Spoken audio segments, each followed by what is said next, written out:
Kalau keluarga gimana? Dengan sikap kritik abang nih, pada cemas nggak nih? Anak-anak pada terpengaruh nggak nih anak? Ini pertanyaan yang bagus. Abang sekolah di kampung tadi ya?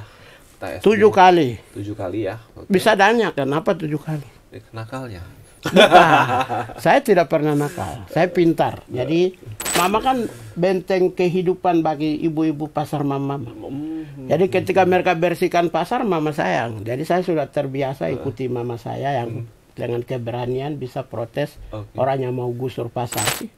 Baru mama saya menangis, baru kasih 300.000. Nah, dia bilang ini. Itu tahun berapa bang? Tahun 94. 94 ya. Dia kasih saya 300.000. Dia bilang apa? Ini hasil jualan sayuran. Oh, di pasar mama. Pasar mama, sayur. Oke. Mama punya hasil ini 300.000. Kamu bawa.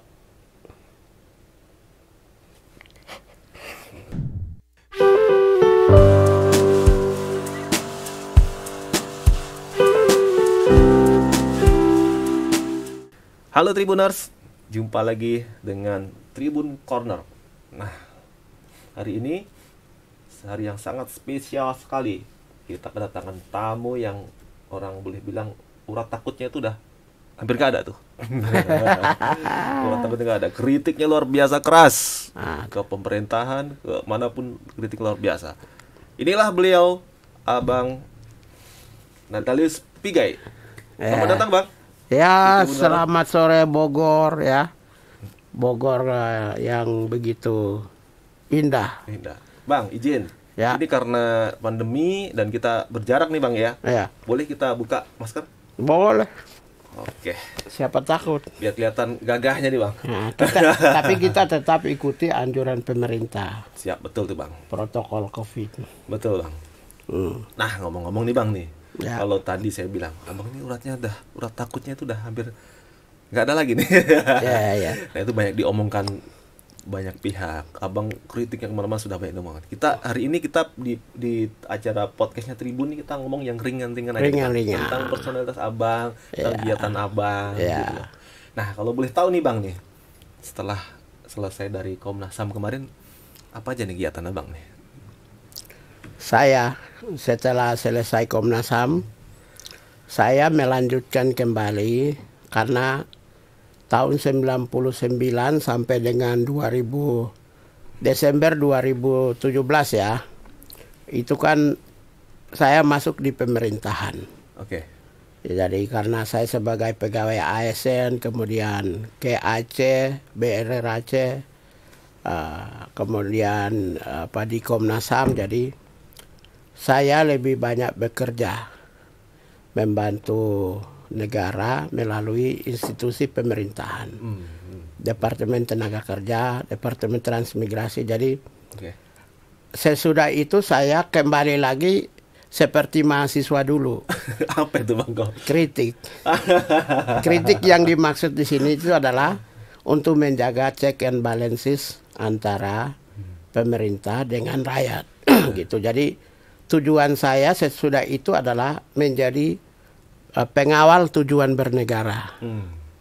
Sesudah saya 2017 di Komnas HAM. Begitu. Jadi saya menjadi jabatan saya adalah pengawal tujuan bernegara. Makanya Abang disebutnya ini aktivis kemanusiaan dan HAM. Ya. Begitu lah Bang ya. Ya. Tapi ngomong-ngomong, karena Abang selalu kritik di mana-mana itu. Ya. Abang nggak takut Bang? Bener Bang? Jadi begini, saya pertama, saya ini pernah jadi peneliti resmi di Kementerian Tenaga Kerja, peneliti pegawai negeri sipil resmi, melalui termasuk dengan jenjang kepangkatan di peneliti dan sertifikat resmi dari LIPI.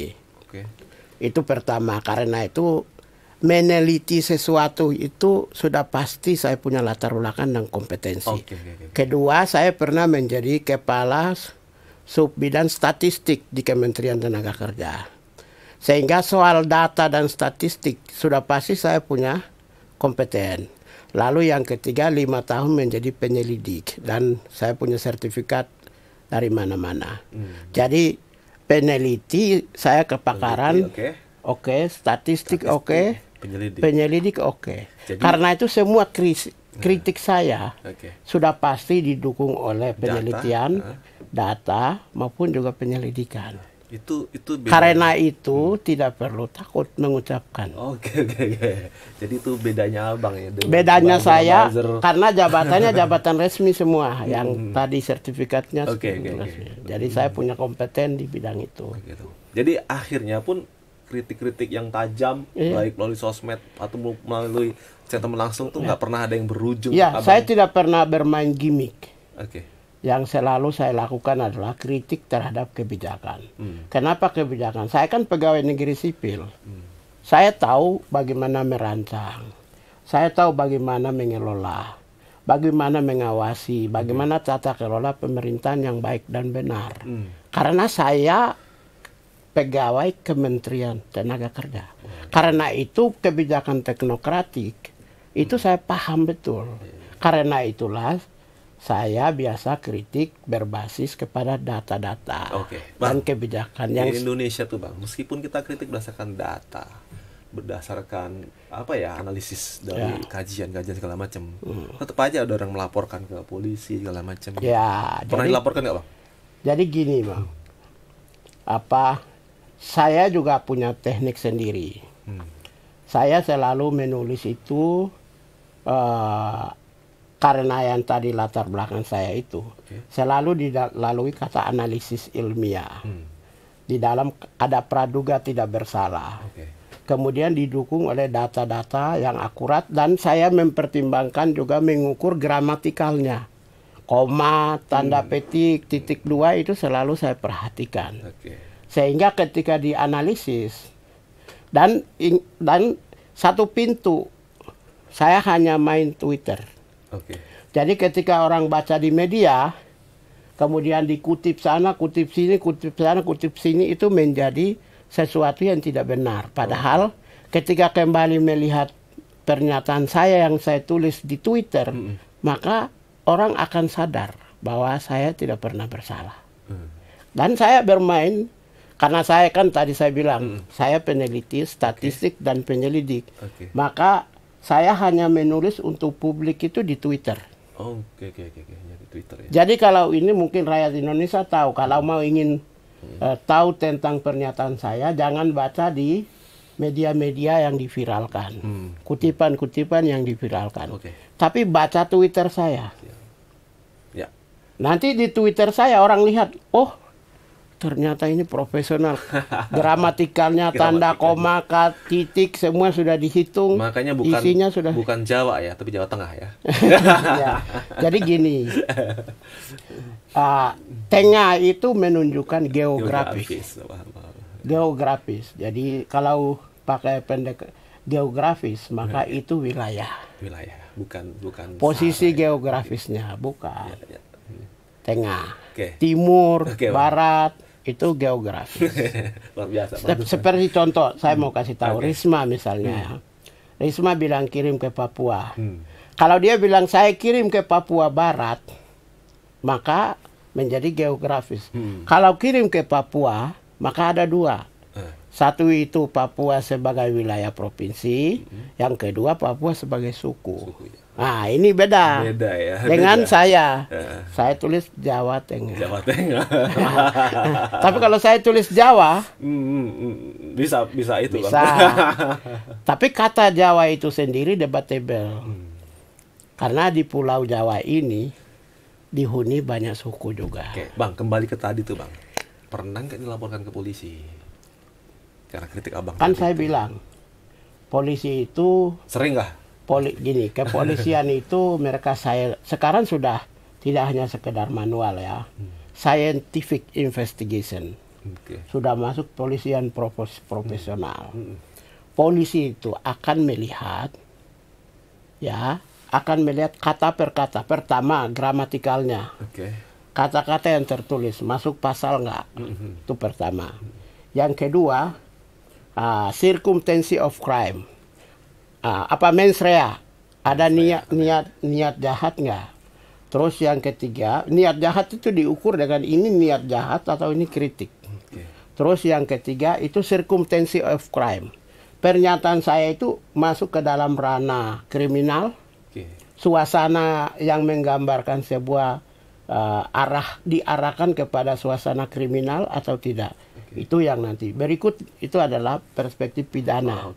Karena itu dilihat dari 4 perspektif itu sudah pasti. Dan yang terakhir mereka akan kembali lihat Twitter. Karena satu-satunya pintu adalah Twitter. Ya. Makanya hati-hati sama Bang Natalis. Ya. Melanesia brilian. jadi intinya gini aja. Kalau baca di koran-koran yang muncul media sosial Twitter, ya media sosial itu tidak usah kamu terpancing. Lihat aja di Twitter saya. Dan saya tidak pernah menghapus Twitter. Seperti orang lain. Baru naik kan begitu mulai diributkan, dihapus. Saya pantang hukumnya karena saya selalu scientific based on scientific, berdasarkan pada pengetahuan dan ilmu. Tapi, jadi agak beda. Siap. Kalau gitu laporan polisi barangkali pasti banyak lah ya. Ya mau banyak juga atau sedikit, saya kan tetap Twitter. Bang. Kalau keluarga gimana? Dengan sikap kritik abang nih, pada cemas nggak nih? Anak-anak pada terpengaruh nggak nih anak? Ini pertanyaan yang bagus. Pertanyaan yang bagus gini. Ya. Wajar semua orang melihat orang tuanya itu kritik ya kepada penguasa. Kemudian mereka cemas. Saya kebetulan membesarkan anak saya itu dari kecil. Sendiri ya, saya sebagai sendiri. Saya membesarkan anak saya 2 dengan sendiri. Sejak awal semua kegiatan orang tua itu mereka harus tahu.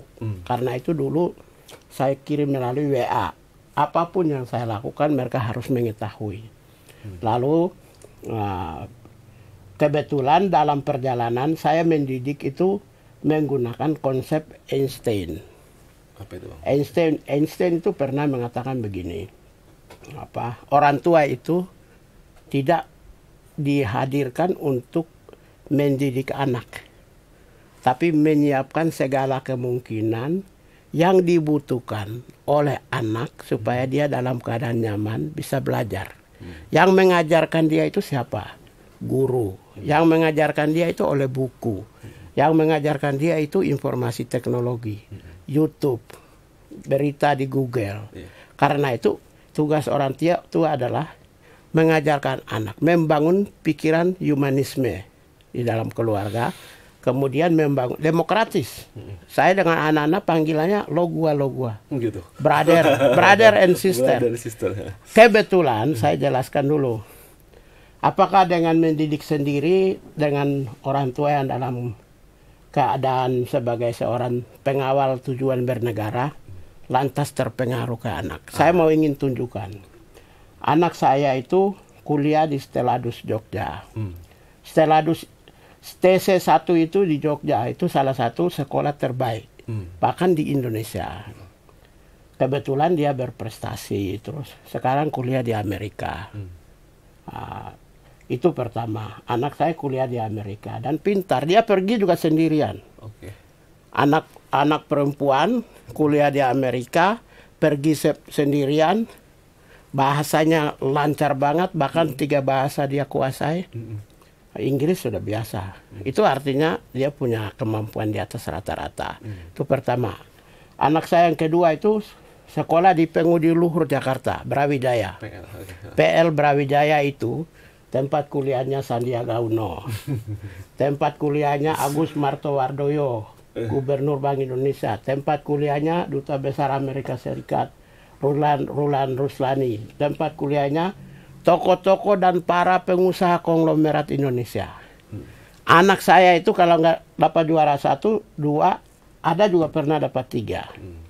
Nah, anak saya PL berprestasi di Jakarta, sekolah unggulan, berarti anak saya berprestasi di Indonesia.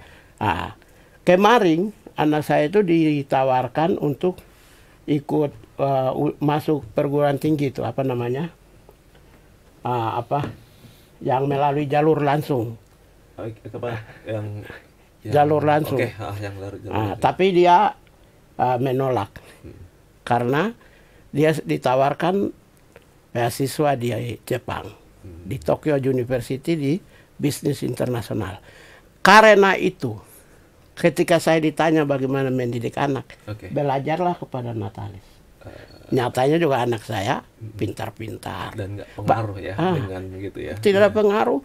Bahkan anak saya kemarin ikut Olimpiade Sains Nasional, yang kompetisi sains nasional dari PL.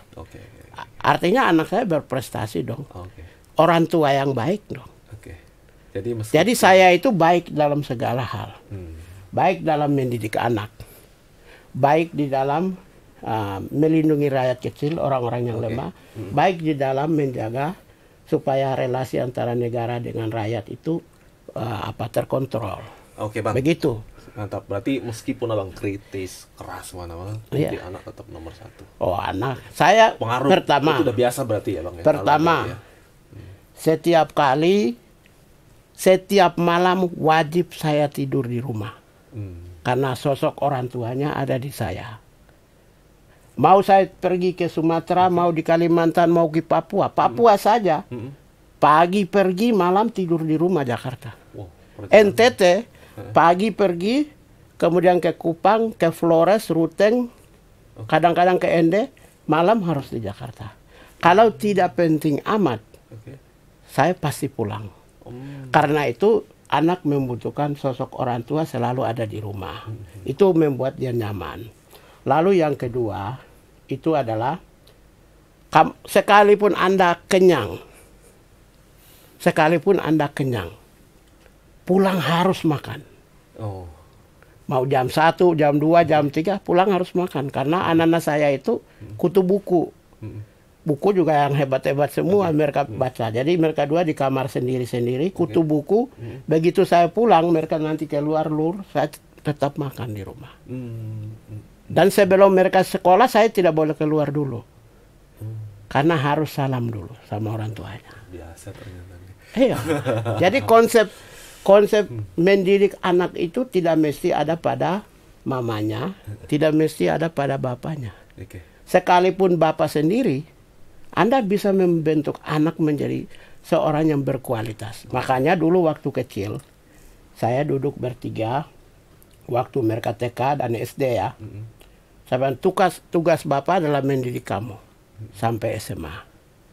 Setelah itu kamu masuk kuliah, raih cita-cita, kamu perempuan putri jadi butterfly yang terbang setinggi bintang di langit untuk mencapai cita-cita. Laki-laki juga sama. Kamu dua menjadi warga dunia dan roba dunia. Jadi tugas bapak itu sampai pada SMA. Kemudian kuliah adalah mereka untuk mencapai cita-cita yang lebih tinggi. Bang Pigai, begitu. Karena tadi mendidik anaknya istilahnya sukses ya, pengaruh segala macam. Ya saya sukses lah anak saya di Amerika. Saya masuk ke segmen yang lebih private nih ke Abang nih. Ya. Saya mau tanya dulu nih. Bang Pigai ini sebenarnya lahirnya di 25 Desember atau 25 Juni? Nah, ya 28 Juni. 28 Juni, bener mana tuh Bang? Saya terus terang ya, jujur ya. Halo para pemirsa. Saya gini, bapak saya itu camat. Camat di daerah Paniai? yang ya di Paniai, tapi dia harus jalan kaki itu mungkin sekitar 5-6 hari. Tugas. Mama saya pergi ke Wamena. Kan mama saya itu kan perintis pasar mama-mama Papua. Jadi pertama dia mulai di Enarotali. Pasar mama-mama itu di kampung saya. Tradisi di kampung saya dan dirintis oleh mama saya sebagai istri camat. Kemudian pernah jualan di Paniai, pernah jualan di Nabire, pernah jualan di belakang Fatina di Biak, pernah jualan di Pasar Remu di Sorong, pernah jualan di Jayapura, kemudian di Wamena, di Timika. Karena mama saya ini adalah perintis pasar-pasar mama, maka mama saya itu keliling. Saya sendiri di kampung halaman. Kampungnya apa namanya Bang? Di Narotali. Saya sendiri di rumah di kampung halaman. Nah, bapak saya tugas di daerah terpencil. Bapak saya pindah-pindah jadi pegawai negeri kan, pindah di daerah-daerah pedalaman. Jadi posisi pada saat saya lulus SD itu kepala sekolah panggil, kamu lahir tanggal berapa? Saya bilang saya 25 Desember. Terus kepala sekolah bilang, enggak. Mana kalau begitu buktinya? Mama saya yang bawa. Mama di mana? Dia di Wamena, saya bilang. Dia lagi jualan sayur di Wamena. Wamena itu 3 jam naik pesawat. Baru, kalau begitu kamu 28 hari ini aja saya tuliskan. 28 Juni. Jadi sesuai dengan kemauan kepala sekolah. Saya lahir tanggal 25 Desember di dalam gereja di Sakaristi. Jadi yang benar tetap Natalius. Oh iya. Lahir di hari Natal. Ya? Dan saya tidak pernah tahu, bahkan saya sering lupa. Tanggal 28, oh berarti ijazah saya tanggal 28. Ulang tahunnya 2 kali udah ya? Bukan, saya lupa. Oh lupa ya? Tadi kalau kadang-kadang 28 Juli kah, Juni ya. Karena itu kemauan kepala sekolah yang nulis. Jadi tertulis ijazah 28 tadi? Ya kan bagaimanapun juga udah tertulis di ijazah formal loh. Formal ya? Tapi di akte kelahiran tanggal 25 Desember. Kebetulan waktu itu akte kelahirannya mama saya bawa. Okay. Saya masih kecil, bayangkan. Saya sekolah SD 3 kali loh. 7 SD cuma 3 tahun. Kelas 1, kelas 3, kelas 5 disuruh ujian. Kelas 6 nggak pakai? Enggak. Kelas 5 disuruh ujian. Kelas 1, kelas 3. Karena ya mungkin saya pintar kali ya. Padahal tidak diajar oleh siapa. Terus kelas 3 langsung naik kelas 5 loncat. Baru disuruh akselerasi ujian. Zaman dulu kalau mungkin ya, tapi sekarang kan belum ada akselerasi dulu. Jadi gitu. Umur saya masih kecil, ditanya tanggal berapa lahir, akte kelahiran mana ada yang tahu. Wong di rumah cuma saya dengan mama saya, tapi mama saya yang bawa. Jadi gitu. Jadi saya tanggal 25 Desember. 25 ya. Terus kemudian Abang sekolah di kampung tadi ya? 7 kali. 7 kali ya? Bisa tanya kenapa 7 kali? Nakalnya? Saya tidak pernah nakal. Saya pintar. Jadi 7 kali karena daerah saya itu daerah DOM. Operasi militer. Jadi saya sekolah SD kelas 1, tiba-tiba SD-nya dibakar. Dalam 3 bulan saya pindah lagi ke sekolah lain. Pas setelah itu kembali di sekolah rumbai-rumbai lagi, SD-nya dibakar juga. Baru naik ke kelas 3, di kampung halaman gereja rumah-rumah dibakar oleh tentara dulu. Setelah itu pindah SD lain lagi. Jadi semua saya pindah sampai 7 sekolah karena faktor operasi militer. Jadi dulu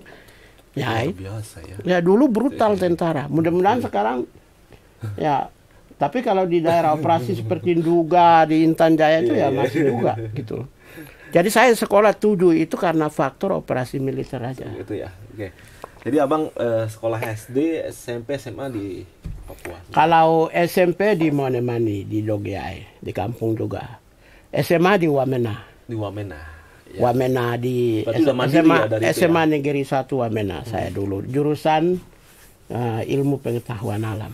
Jadi mandiri ya dari kecil. Jadi saya tahu Paniai sudah pernah, di Wamena sudah pernah. Jadi saya Labewa, lahir besar Wamena. Gitu. Kalau kuliahnya di Jogja, Yogyakarta. Kampus apa? Jadi ceritanya begini. Saya kan pulang ke kampung setelah dari Wamena, itu siap-siap untuk pergi berkebun. Tapi ya saya kan ya dalam cerita perjalanan saya kan saya pintar. Kalau dari nilai-nilai ya. Karena itu ibu saya kasih saya 5.000. 5.000 rupiah? 5.000 rupiah. Uang jajan lah? Waktu itu. Saya bilang, ini 5.000, bapak kamu belum pulang. Sudah hampir 6 bulan gitu. Nah, mama ada 5.000 ini kamu bisa sekolah di Jawa nggak? Iya bos. Gimana ceritanya itu? Nah ini dia. Baru kami dua naik pesawat kecil ke Nabire. Sampai di Nabire tidak tahu mama dapat uang berapa, 300.000 kalau nggak salah. Dia kasih lagi ke saya. Baru saya lihat begini. Saya kan dulu SD juara, SMP juara. Wah, begini teman-teman saya yang tidak juara, itu ada yang pada ke Jayapura, ada yang pada ke Jawa. Gitu. Ada yang Makassar, ada yang Manado. Wah, saya cemburu sekali. Saya bilang, Ma ini kan orang yang tidak sekolah semua. Apa? Tidak pintar, Pak. Tidak pintar. Kok saya tidak bisa sih? Baru mama saya menangis, baru kasih 300.000. Nah, dia bilang ini. Itu tahun berapa, Bang? Tahun 94. 94 ya. Dia kasih saya 300.000. Dia bilang apa? Ini hasil jualan sayuran. Oh, di pasar mama. Pasar mama, sayur. Oke. Mama punya hasil ini 300.000. Kamu bawa.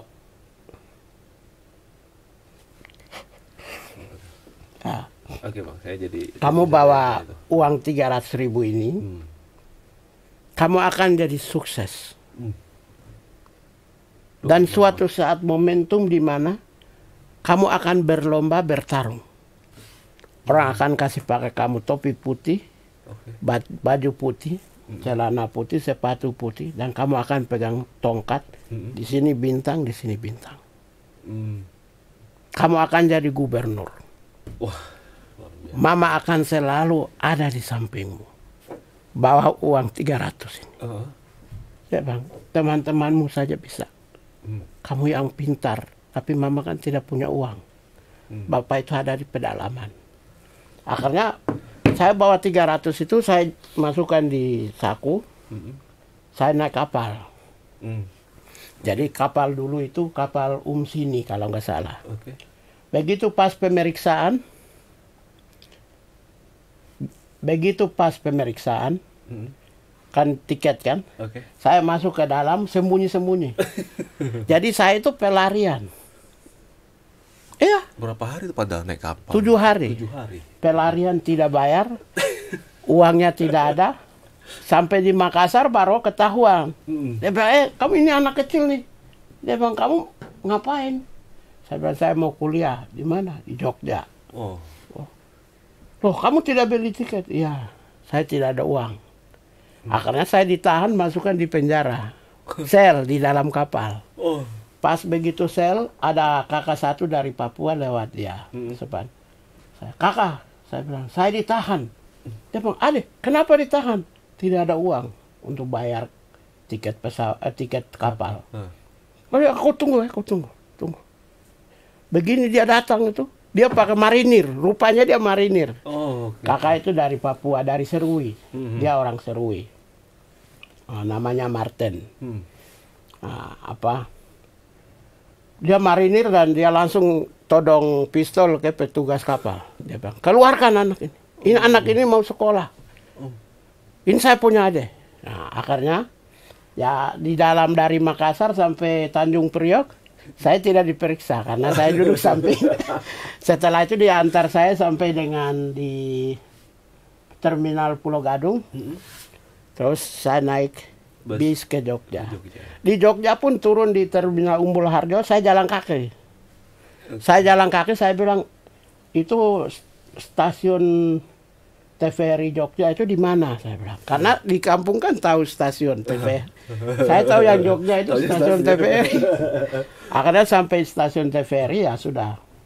Saya di situ ada satpam, saya sampaikan saya mau cari sekolah. Begitu. Itu cerita singkatnya. Jadi kemudian saya masuk sekolah, saya utang. Tapi waktu datang itu belum diterima di kampus ya? Belum. Baru apa namanya? Belum. Mendaftar ya, kemudian saya daftar dengan uang saya, lihat begini, uang saya ada 200.000. Baru saya datang, saya bilang, saya daftar, masuk itu dengan utang. Biaya ospek juga utang, biaya beli buku juga utang, biaya bayar uang pembangunan ya namanya, hampir 2 juta waktu itu. Saya utang juga, jadi baru saya bisa lunaskan itu 2095. 95 karena diancam oleh sekolah. Jadi tiba-tiba ada ibu satu datang bawa dengan mobil Mercedes-Benz. Dia datang, dia bilang, ada Natalis di sini. Ada. Kita lagi sedang buat surat untuk mau keluarkan dia. Dia bilang, berapa biaya yang belum bayar? Cuma 7 juta. Oke. 7 juta saya lunaskan. Baru dia suruh naik Mercedes-Benz. Oke. Kemudian pergi ke kantornya, langsung dia bilang, saya punya anak. Saya tidak kenal dia, tapi saya mimpi anak ini akan jadi orang besar. Ibu itu Chinese Jogja, yang punya Mirota. Oh, Mirota. Ya, Mirota Kampus, Mirota Gejayan, Susu Laktona, PT Kalimas. Kok tiba-tiba bisa datang itu? Nggak tahu. Nggak tahu, kok dia bisa tahu. Saya sendiri juga, wah, gimana? Saya sendiri juga bingung saya. 7 juta gede banget waktu itu loh. Iya, 7 juta langsung. Lalu ibu saya bilang, dia tunjukkan kepada staf-stafnya, ibu. Terus dia bilang, ibu bangga loh bisa melahirkan anak Papua, dia bilang begitu, dari sono. Ya itu sampai sekarang jadi ibu angkat saya. Sampai detik ini masih. Luar biasa. Jadi yang selamatkan saya itu dia. Setelah itu semester 3, semester 4 ya, itu nilai saya bagus, saya bisa cari uang. Beasiswa bisa dari Belanda saya dapat, dari Yesuit ya. Yesuit melalui Monsinyur Sunarko ya, uskup. Kemudian dari Realino Jogja melalui mereka juga saya dapat. Saya dapat banyak lah. Saya bisa naik taksi kemana-mana. Ke sekolah aja naik taksi, duitnya udah banyak. Akhirnya jadi aktivis di kampus. Ya, saya aktivis itu memang dari PRD dulu Bang ya? Saya dari kampung juga. Saya suka protes tentara polisi dulu. Jadi kemudian di pasar-pasar dari sana, dari kampung udah suka protes. Saya kan ikut mama. Mama kan benteng kehidupan bagi ibu-ibu pasar mama. Jadi ketika mereka bersihkan pasar, mama sayang. Jadi saya sudah terbiasa ikuti mama saya yang dengan keberanian bisa protes orang yang mau gusur pasar. Jadi sampai Jogja, saya jadi aktivis itu pun semata-mata hanya numpang makan. Jadi pertama saya masuk PM KRI. Oh, PM KRI, oke. PM KRI tujuannya itu awal-awalnya biar supaya saya hidup. Iya, betul. Selain dari aktivis, saya juga tukang ronda. Ronda ini jaga. Ronda keamanan, siskamling. Saya paling rajin, setiap malam. Tujuannya untuk makan aja. Supaya gratis. Di Demangan tuh. Ada Mas Pontil, ada ini, mungkin ada teman-teman sampai sekarang masih. Jadi Sigit terus masuk di organisasi, lalu di dalam aktivis jadi di PRD Smith itu Andi Arief, itu bos saya. Andi Arief jelek-jelek begitu, saya punya bos lah dulu. Dia perintah bikin rusak di lapangan, kita ini sudah. Dia hanya memegang perintah. Terus Smith, LMND, ada Dita juga. Dita ya. Terus ini garis semua. Garis keras semua itu. Wah, bukan garis keras. Saya kan baca buku dulu kan tiap malam kan saya belajar di perpustakaan Sanata Dharma kan dari sampai jam 3, jam 2, jam 3 pagi. Saya dikasih pas masuk oleh Romo Opselan. Meskipun saya bukan mahasiswa Sanata Dharma. Ya. Saya dengan teman saya yang sekarang wakil ketua Komisi Kesehatan DPR RI, namanya dari fraksi Golkar, namanya Melki Lakalena. Dia itu yang tahu. Saya ini bukan mahasiswa Sanata Dharma, tapi saya bisa pakai sampai mereka pulang pun saya masih bisa. Jadi saya baca bukunya banyak dulu. Belajar tentang buku-buku yang asli-asli. Perpustakaan Sanata Dharma itu kan 6 lantai. Di zaman itu salah satu perpustakaan terbaik. Jadi saya baca itu buku-buku misalnya Das Kapital. Terus ada Tilinaya Polinaya dari Leon Tolstoy, Nina Karenina. Terus buku-bukunya dari agak sedikit keras-keras semua.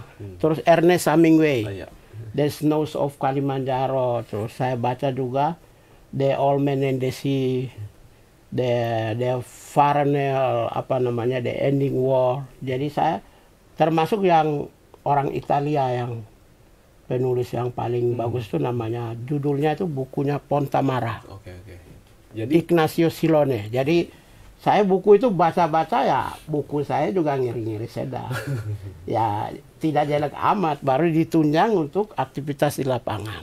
Baru sejarah tokoh-tokoh besar juga saya baca, termasuk dari Afrika, ya Jomo Kenyatta misalnya, ya kemudian kalau sastra terbaik yang saya baca dari Afrika itu Okot Pebitek, ada namanya, orang dari Ghana.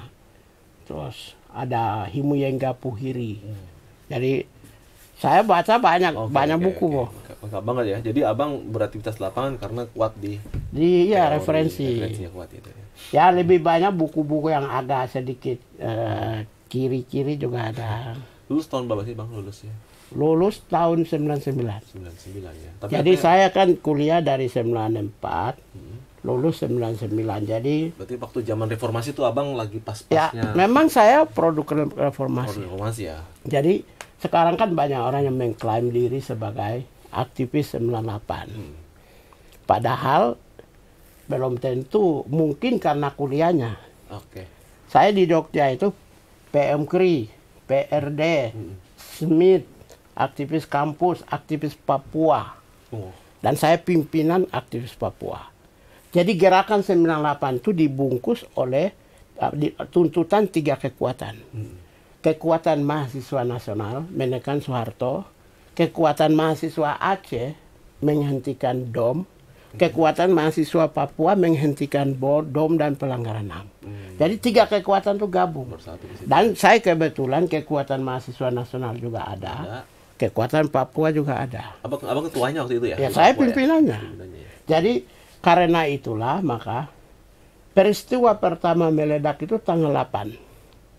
Gejayan. Di Gejayan. Ya, waktu pembunuhan Moses Gatot Kaca. Saya kan tadi bilang saya di perpustakaan Sanata Dharma.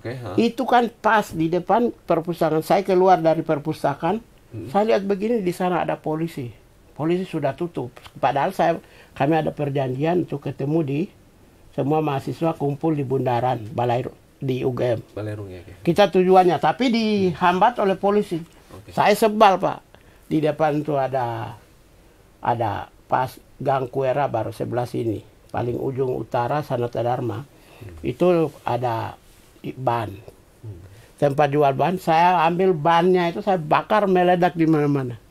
Jadi kalau 98 tidak ada peristiwa Gejayan ini, nggak mungkin 98 terjadi. Itu bulan apa itu ya? Bulan Mei, tanggal 8 Mei. 8 Mei ya.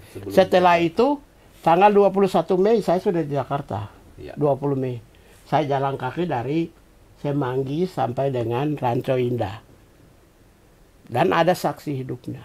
Jadi saya di Jogja juga bergerak, tapi begitu tanggal 21 saya sudah di Jakarta. Tanggal 18. Memang saya bukan pimpinan mahasiswa. Saya kan umurnya masih muda dari yang lain. Wong Adian aja senior saya. Andi Arief senior jauh. Budiman Sujatmiko masih senior. Senior saya. Saya itu bagian perusahaan lapangan. Mereka bagian perintah. Mereka pemegang perintah, kita perusahaan. Komando, mereka dulu di atas. Kita yang di bawah. Karena itu kalau dibilang aktivis 98, ya tunggu dulu, cerita dulu, kamu punya pengalaman. Terima kasih sudah nonton. Jangan lupa like, subscribe, dan share ya.